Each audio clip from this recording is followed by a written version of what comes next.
ស្រោបបាត់មកអាដាមវិឆេតយួរនេះអត់ដែលមកអើសោះអត់ដែលមកអើកូនចៅសោះ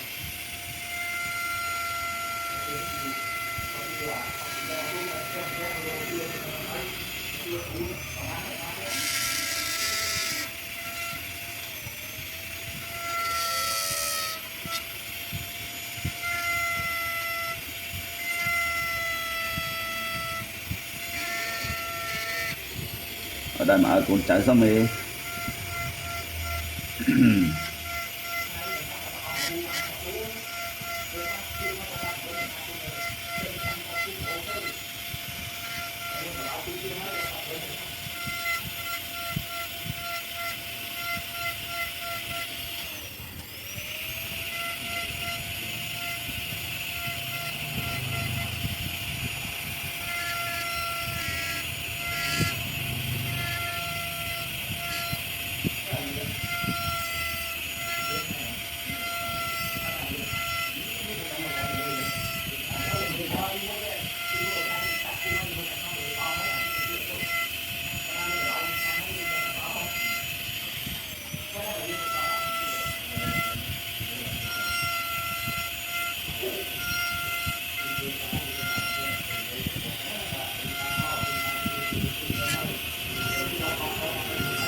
សួស្តីពុកម៉ែបងប្អូនអស់គ្នាថ្ងៃនេះគឺព្រះអង្គក្បាលមតិ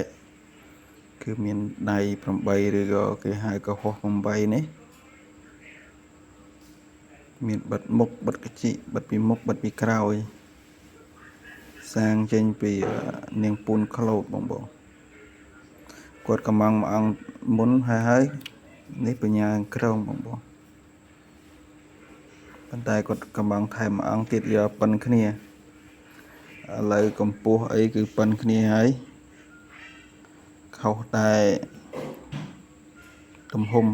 ព្រះអង្គក្លូតរាងធំជាងបន្តិចបងហើយអរគុណដែលបងប្អូនជួយត្រឹមត្រូវនៅចម្លាក់កូនខ្មែរអរគុណច្រើន